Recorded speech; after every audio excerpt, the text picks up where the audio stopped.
All right, welcome to our webinar. We have an exciting topic today, innovative fiber solutions for concrete flooring. And our host is Andrew Fulkerson. Andrew Fulkerson is the product line manager for chemical admixtures at MAPEI, bringing over 25 years of industry experience, including 15 years with the company. Before transitioning back to the admixtures market, he served as the technical manager for MAPEI's concrete restoration line. With a strong technical background, Andrew is dedicated to driving innovation and product development within MAPEI's chemical admixtures portfolio. He has actively contributed to various industry committees, leveraging his expertise to advance concrete technology and performance. So just some housekeeping notes before we get started.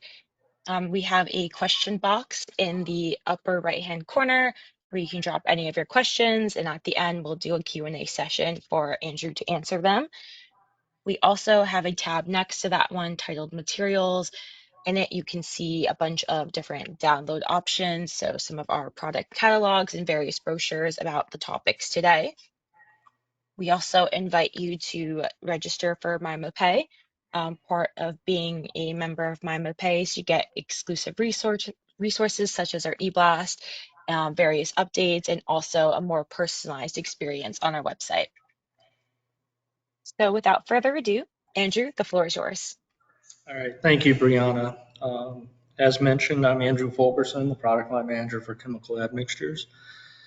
I have a presentation on our fiber offering for concrete flooring, which will segue into next week's presentation by Andy O'Brien on the concrete flooring systems that MAPEI can offer. So an industry of change, the future of fiber reinforced concrete. Concrete as a building material, there's 3 guarantees with it. It will harden, it will change color, and it will also crack, all right? Typical reinforcement to mitigate and control cracking is traditional welded wire mesh, light gauge steel rebar, and the use of fibers in concrete. There's 2 types of reinforcement used with concrete. There's primary reinforcement. This is your structural steel that is needed to resist loads imposed on the structure. And then there's secondary reinforcement. This is either steel or fiber that's used to resist stresses and control cracking due to shrinkage and temperature change. As mentioned, we have welded wire mesh on the top, on the bottom, light gauge rebar, and then macro synthetic fibers in the center. Typical concerns with welded wire fabric or welded wire mesh are that, during placement of the concrete, it gets pushed down into the subgrade as seen here. It's supposed to be 1/3 into the thickness of the slab when placed.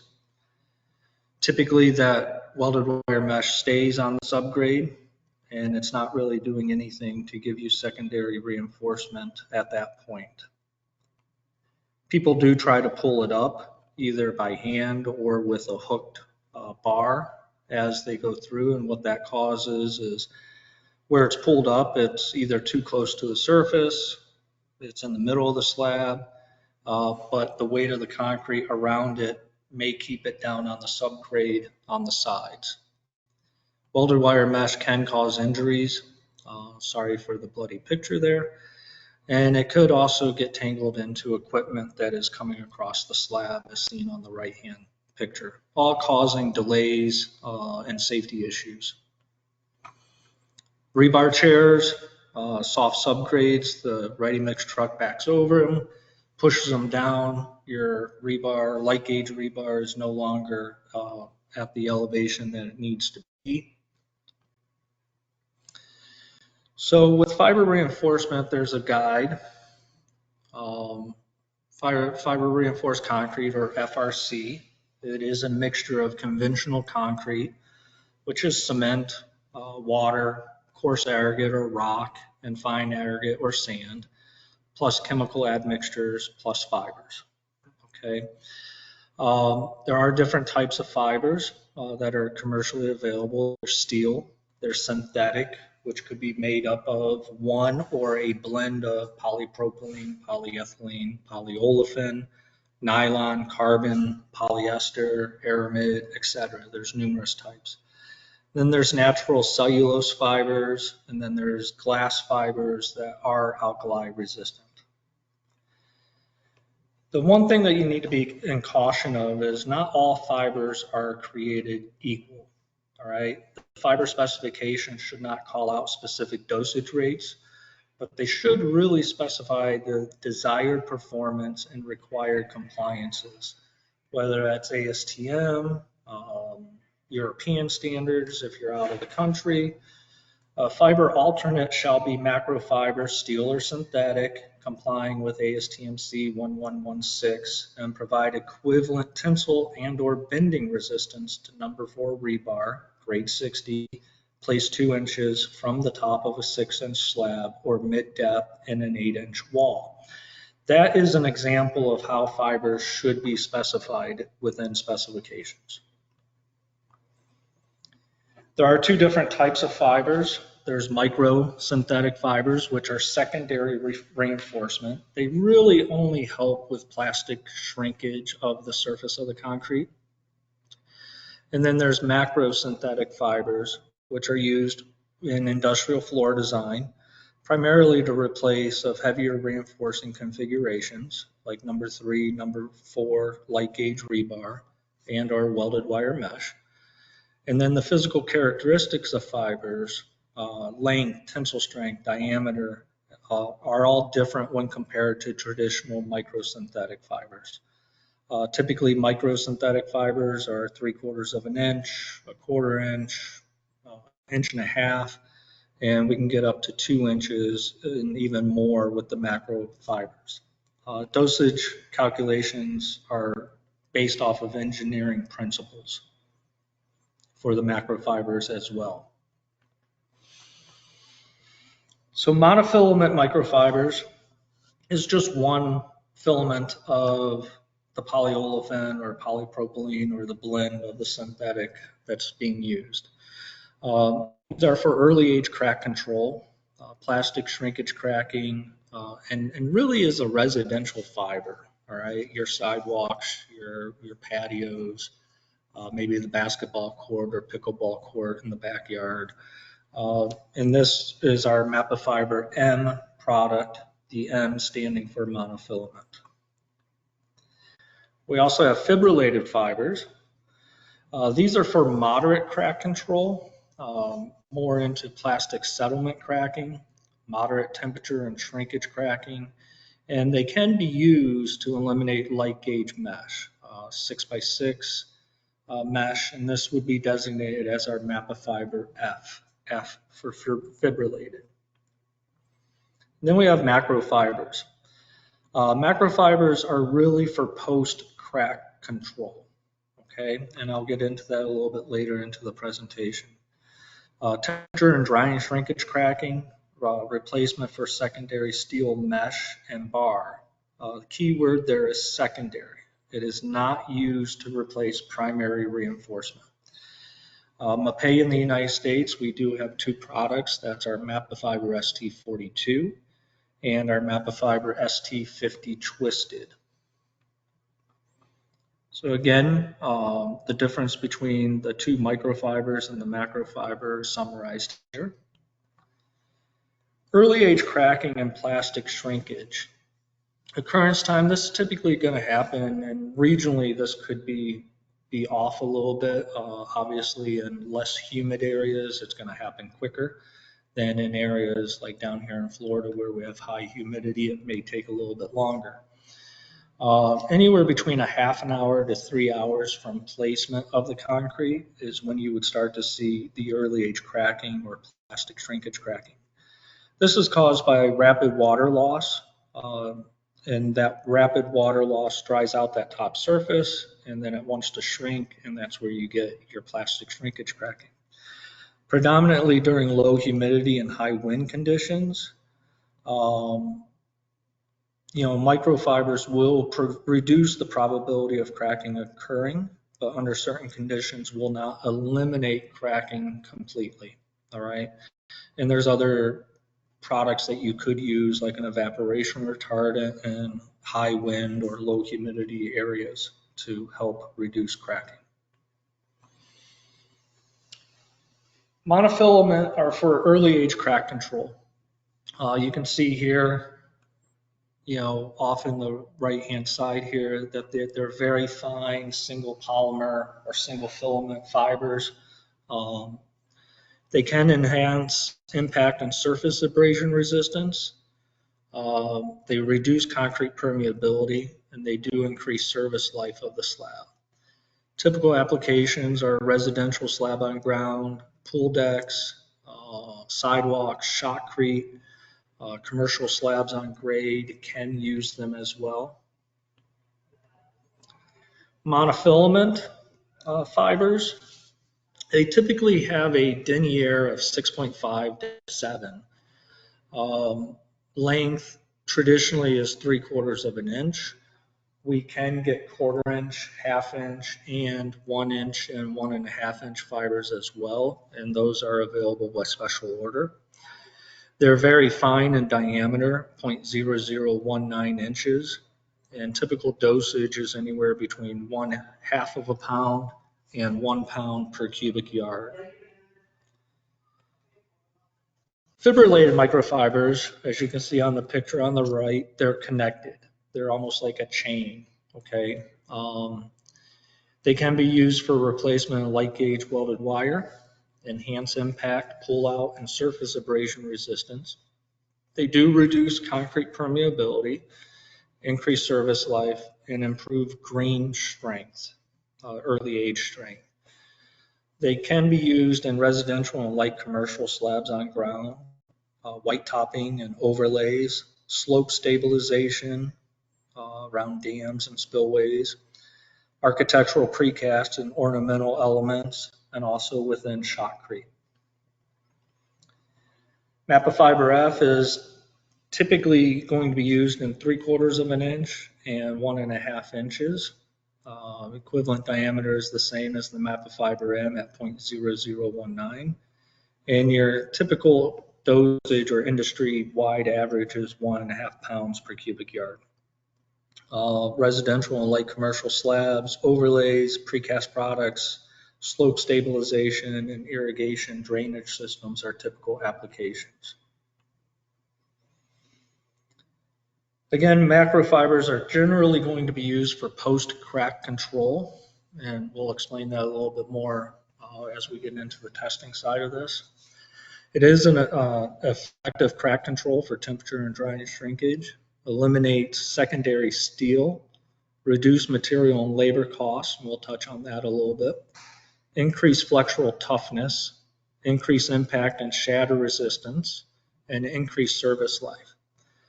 Typically, these are going to be used on composite metal decks, interior and exterior slabs, as well as pavement, industrial floors, bridge decks, parking facilities, concrete overlays, tilt-up panels, utility precast, as well as tunneling applications. And there's a picture of the difference between the Mapefibre ST50 Twisted, where it does provide three-dimensional reinforcement as those strands that are twisted fibrillates and go off in all directions during the mixing process. Then the Mapefibre ST42, which is more of a stick fiber, sawtooth, single strand fiber. Advantages of macrofibers in concrete. Economically, they eliminate traditional mesh or rebar, which will reduce labor and material costs. They do increase structural capacity. They can, with proper mixture design, increase joint spacing possibilities for floors and sports floors. Less complicated construction leading to earlier completion and lower maintenance costs.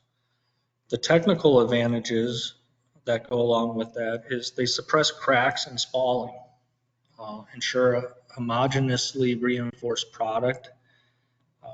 Your reinforcing steel or your welded wire mesh that goes one way, it's flat with the slab, it's planar with the slab. As fibers are mixed, They could be facing up and down, they could be at an angle. The Mapefibre ST50 twisted will fibrillate and go off in all different directions. And they also increase toughness, providing high resistance to impact loading and dramatic increase in fatigue resistance. Mapefibre ST50 twisted, it has a high tensile strength of greater than 90 KSI. It is a 1.97 inch long fiber with an aspect ratio of 98.5, which is the equivalent diameter divided by the length. And then a dosage range anywhere between 2.5 and 11 pounds per cubic yard. We already went through the applications, but again, they're exterior pavements, concrete pipes, tunnel linings, marine structures, industrial floors, and composite metal decks. They can provide an excellent broom finish, reduce production time, labor, and overall material costs, and increase flexural toughness of that slab. Mapefibre ST42 has a little bit lower tensile strength, 65 KSI. It's not as long as the Mapefibre ST50 twisted at 1.65 inches. It does have a lower aspect ratio, and dosage ranges range 3 to 11 pounds per cubic yard. Everyday general use Macrofiber, all right, effective tight crack control, and strong post-crack performance. Why do you want to use fiber? All right, outside of what I already explained, there are some other reasons. The fiber industry, steel and synthetic combined, is greater than $900 million a year. Most of this is sold within ready-mix concrete. All right. What if you could sell, ready-mix supplier could sell primary reinforcement in a truck? It brings significant time savings, reduced overall construction costs. For floors, no steel or wire to lay out or move for laser screed operations. Ability to work with the ready-mix provider and fiber supplier to guarantee fiber requirements to the engineer. You also get access to new design tools and code approvals throughout the industry. Cost, fiber reinforced concrete, price per treated yard for fibers and additional admixtures, okay? Compared to conventional steel reinforcement, you have the cost and transportation of steel, also with the new tariffs that are being imposed if you're getting that from another country. Installation and handling, you also have the chairs and the waste of the welded wire mesh or the steel reinforcement. So if we had a 100,000 square foot slab at 4 inches, that would equate roughly to 1,235 cubic yards of concrete. Welded wire mesh, just some numbers here, averages within the United States, 15 cents per square foot. Labor, 5 cents per square foot. Your cost is basically about $25,000 for every 100,000 square feet. If that ready-mix producer is charging $15 for the fiber to be added into the concrete at the same cubic yards, you're at $18,525 for the cost of the same number of concrete. It's a savings to the contractor or to the owner of $6,475. Okay. Benefits to your customers. You have cost savings, time, relationships, two-dimensional reinforcement versus three-dimensional reinforcement, so your performance is greater. Short and long-term fiber performance concerns, all right? This is within the contractor's mindset. Will my slab be hairy with fibers? All right, depending on how you finish, how it's dosed, the dosage rate, the mixture optimization, that is a possibility. How can fiber reinforcement perform just as good as steel mesh / bar? We'll go through some design criteria here for that. How well does fiber reinforcement hold cracks tight We'll look at some toughness values from ASTM C1609. And what do you really mean by two-dimensional versus three-dimensional reinforcement? This is a video that was done on a demonstration at World of Concrete 2 years ago, I guess World of Concrete 2024. The first video is going to be a non-reinforced slab. And this is approximately a 12-pound ball falling onto that concrete. So we have one drop. I'm going to drop it again here.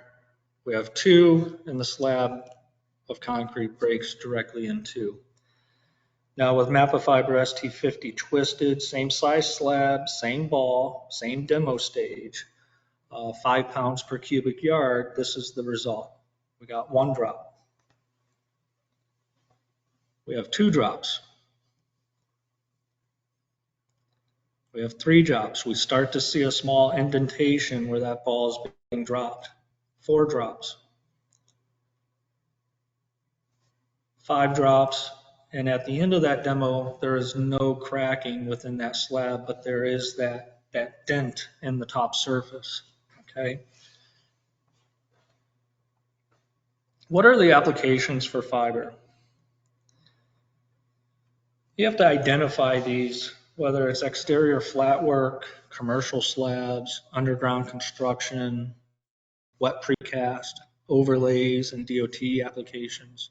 All right, all of these are applications that you can utilize macrosynthetic fibers in, also as well as microfibers. Slab-on-grade applications, we're looking at factories and warehouses, airport hangars, overlays and pavements, bridge decks, parking areas, rehabilitation projects. You know, concrete floors must resist dynamic wheel loads, static rack loads, uniformly distributed loads, fork truck traffic, impact from falling loads or equipment. This is typical welded wire fabric designations and low gauge bar designations that you can turn from, you know, this rusted brown welded wire mesh into opportunities for fiber. In some cases, micro and macro. Targeting fiber opportunities. This is just a generic project plan, no specific project. The engineer of record, you know, composite slab shall be reinforced with welded smooth wire reinforcement, 6x6 W2.9 by W2.9. It's a 3-inch composite metal deck. Okay, this does not show any opportunity for fiber. It's not called out. This next one is a slab on grade, and this was an actual specification that had our competitor fiber in it, which I did remove. And it calls out slab on grade shall be 9-inch thick concrete reinforced with 7.5 pounds per cubic yard of XYZ synthetic fibers. Slab shall be placed. All right, and again, just a generic plan detail. So how do you flip these?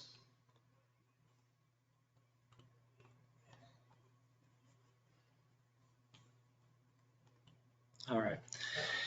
One, there's the cost comparison tool that our sales reps have the ability to give to the general contractor and or the ready mix producer and or the owner. All right.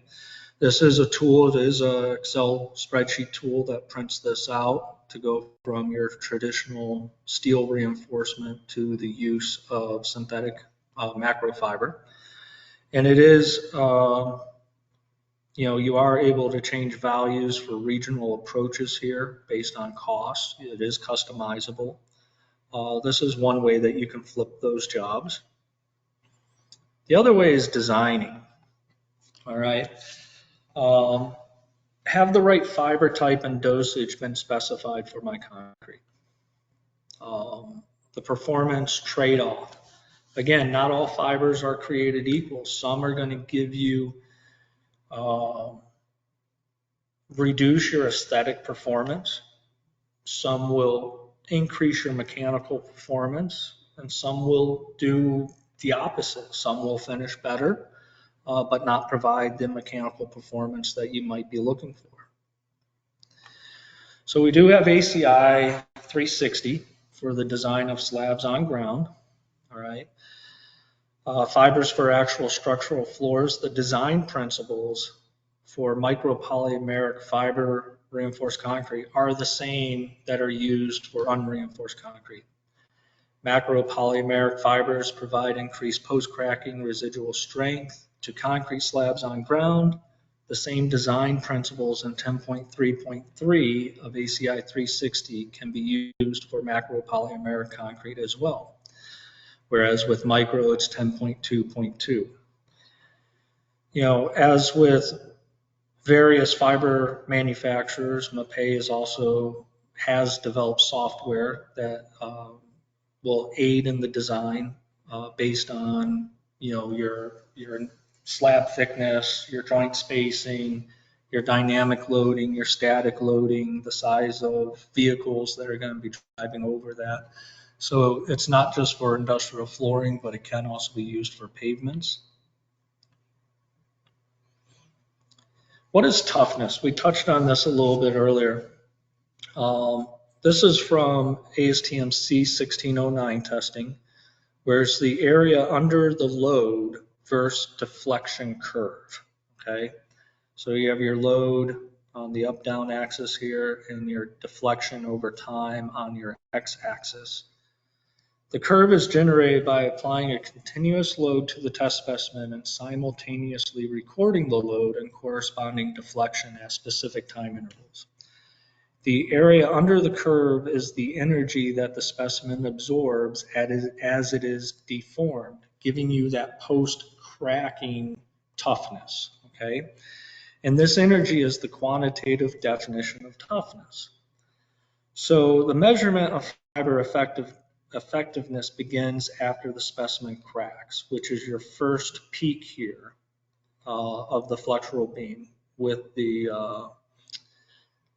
fiber in it. So it starts when you get your first crack, and then it gets measured for deflection at your second crack, your third crack, and then all the way down until it fails completely. Now, the application of that same load is continuously maintained in order to increase the deflection. But that's where your toughness of the fiber comes in. So it's the toughness after the first crack to final failure. Other opportunities, the Steel Deck Institute, ANSI SDI C1.0. They do call out temperature and shrinkage reinforcement consisting of welded wire fabric or reinforcing bars. Okay, and they give a minimum area of concrete above the deck per foot, okay, but shall not be less than the area provided by 6x6 welded wire fabric. They also state that fibers shall be permitted as a suitable alternative to the welded wire fabrics specified for temperature and shrinkage reinforcement. Cold drawn steel fibers meeting the criteria of ASTM A820 at 25 pounds per cubic yard, or macrosynthetic fibers made from virgin polyolefin shall have an equivalent diameter between 0.4 and 1.25 millimeters and having a minimum aspect ratio, that's your length to equivalent divided by your equivalent diameter, of 50 at a minimum addition rate of 4 pounds per cubic yard. All right, and these are suitable to be used as minimum temperature and shrinkage reinforcement.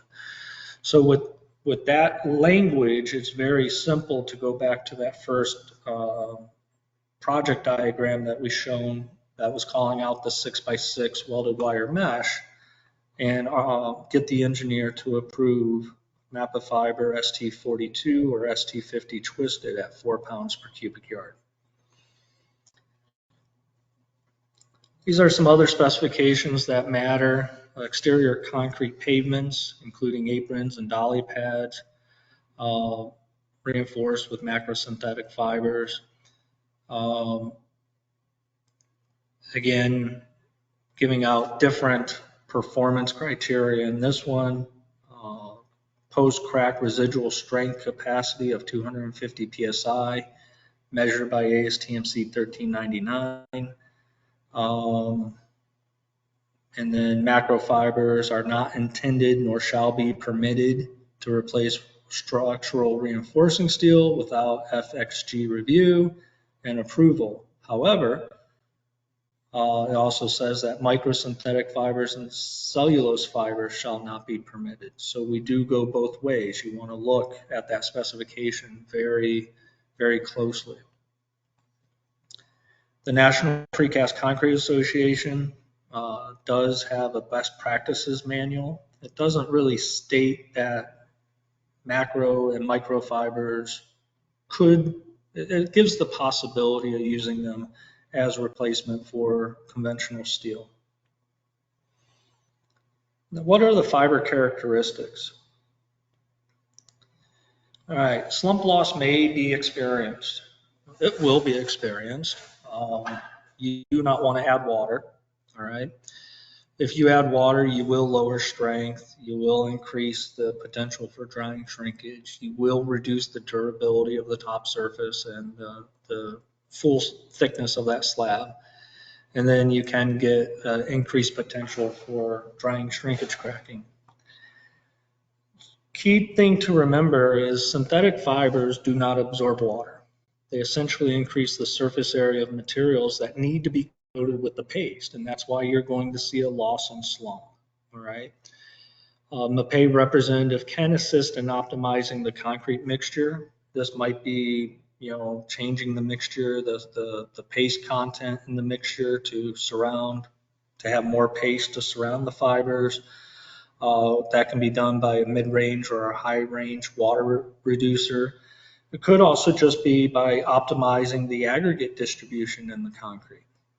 Okay, but our MAPEI sales reps are trained to assist with this. Slump loss, you will basically lose 1 to 2 inches of slump in typical ready-mix concrete, between 1.7 and 5 pounds per cubic yard. 5 to 8.5 pounds per cubic yard, you're going to lose 2 to 3 inches of slump. Anything over 8.5 pounds, you could lose up to 4 to 6 inches. They should not be modified when adding. They should be modified when adding higher volumes of fibers, and that is your concrete mixture. To maintain the desired concrete slump, use a super plasticizer. That could be our Dynamon EZ75, Dynamon SX37, anything from the Dynamon polycarboxylate range. There are finishing challenges. You can get fiber clumping. You can get fibers that don't lay flat, all right? And you can get whirlybirds where the fibrillated fiber is sticking out of the slab, and when it's hit with the power trowel, it gets pushed down in and you get like a fan effect, all right? Most of this can be optimized either with how the fibers are introduced into the concrete ready mix truck or mixer, as well as optimizing your aggregate distribution and increasing your paste content. All right. We've all seen the hairy slab with macrofibers and also with fibrillated fibers. In general, fibers will not change compressive or flexural strengths. There are industry perceptions out there that they will, and they will not. And this actually depends on the mix design characteristics of the concrete. All fibers have the potential to ball up in a concrete mix. Mix design and addition sequence play key roles in the successful distribution of fibers in a concrete mix. All right. You can minimize ball up by following the manufacturer's directions on when to apply, as well as optimizing that mix design. So over on the left, we have fiber balling, more down here on the bottom of that picture. We have poor fiber distribution. and mixture segregation. All right. And all that is because most likely the fibers weren't added to the mix correctly. The mixture design has too much aggregate in it and not enough paste. And since you are adding a more surface area for that paste to cover, you can get mixture segregation if it's not optimized. Over here on the right, we have good fiber distribution. We have strong fiber fibrillation, meaning that they've broken apart and they're providing that 3D reinforcement. And we have a uniform mixture.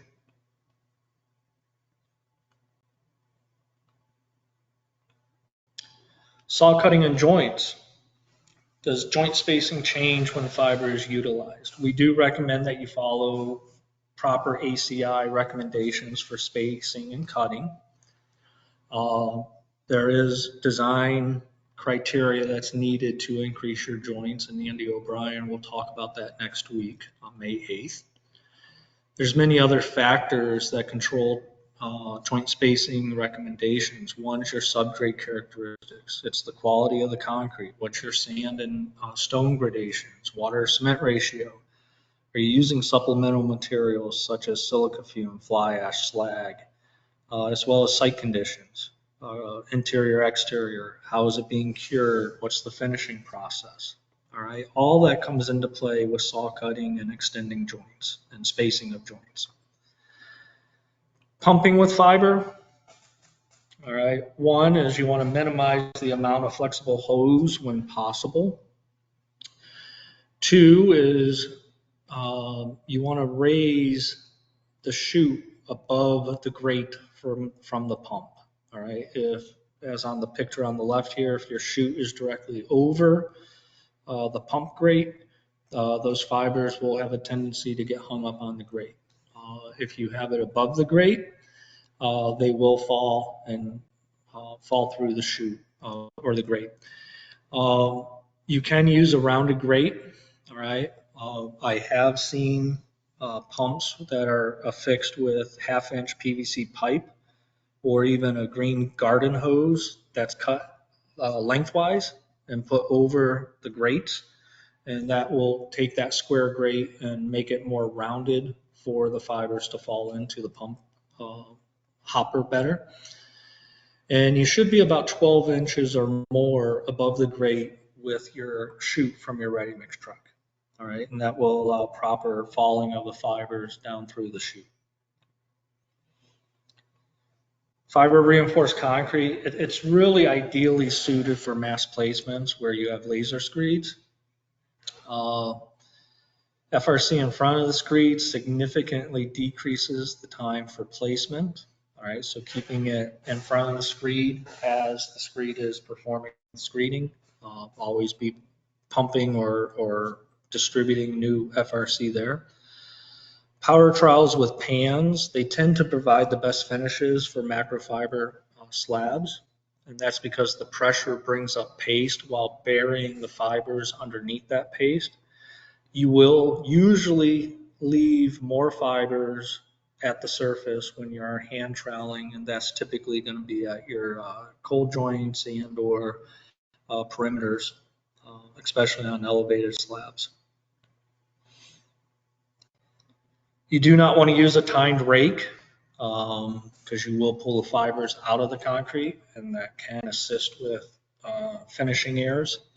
You want to use a come along, something that does not have any tines in it. You want to deposit the fiber reinforced concrete as close to its final position to reduce segregation risk.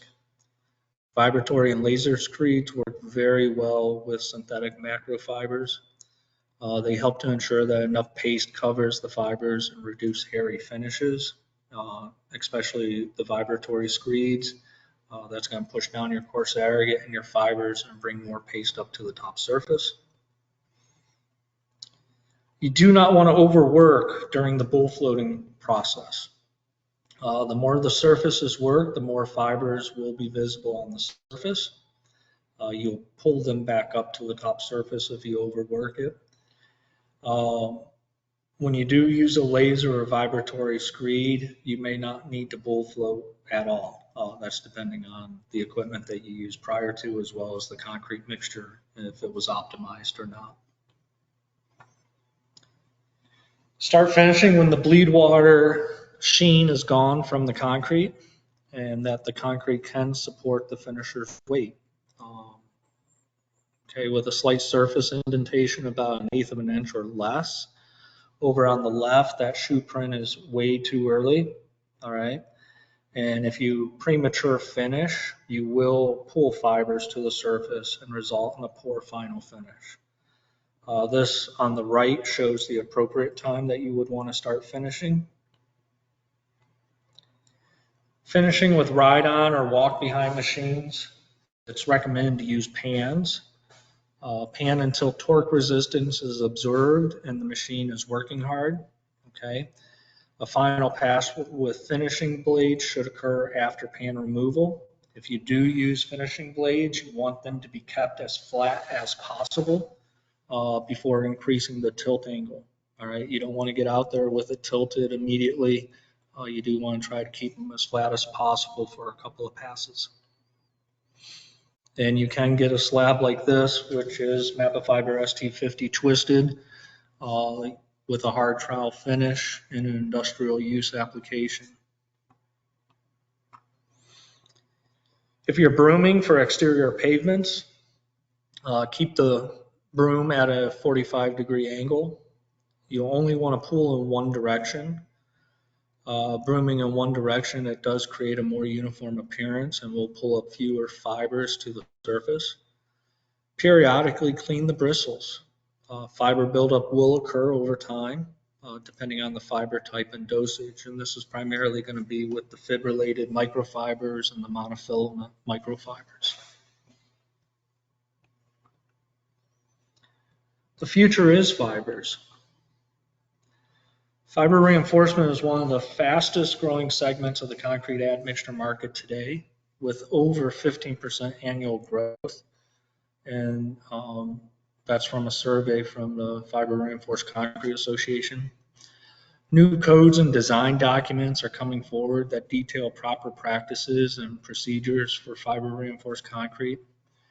They are proven to be more economical and safe, reinforcing alternative to conventional welded wire mesh and temperature steel. Ready-mix suppliers and design build general contractors now have access to fiber dosage tools to ensure proper selection of macrofibers for that slab. And those design build software tools like we have, that they're specific to that project, all right? Fiber research and development, they continue to develop new reinforcement of structural members for seismic areas and dry shotcrete applications. MAPEI does have numerous tools available. One is that steel to fiber cost comparison tool that I showed earlier. We do have conversion charts that will give you a general idea of how many pounds per cubic yard to replace each welded wire mesh, number 3 and number 4 rebar. We do have a fiber fan deck. This is more for specifiers to have to see what the fiber looks like. You can take it out and feel it, look at it, so forth. Technical data sheets on each of the fibers. We have specification support through myself and the local sales teams. We have brochures. We have fiber design tool, which Andy O'Brien will go through next week. These are images of our technical data sheets, which will give all of the pertinent information on the tensile strength, all the physical properties of the fiber. The key takeaways for this: be aware of all the opportunities. This is with welded wire fabric as well as number 3 and number 4 rebar, especially for the Macrofiber. Communicate leads with your local sales partner. That's MAPEI, as MAPEI will also communicate leads that we receive with our ready mix producers. Continue to push better crack control systems. All right, that's your one up over the next ready mix producer that's not offering fiber reinforced concrete, even to residential. All right, it's a one-up sale. Let's work together on training and educating specifiers and concrete contractors and finishers about the use of fiber. And with that, I thank you for your attention, and I'll give it back to Brianna for Q&A. Perfect. Great presentation. Thank you. So let me see here if we have any questions. All right. So I guess your presentation answered everything. So we have no questions, but if anyone thinks of anything, feel free to reach out to us at mapeidigital@mapei.com. We'll pass it along to Andrew, and then we'll get those answers to you. Thank you for joining us today. All right. Thank you, everyone. Thank you, Brianna.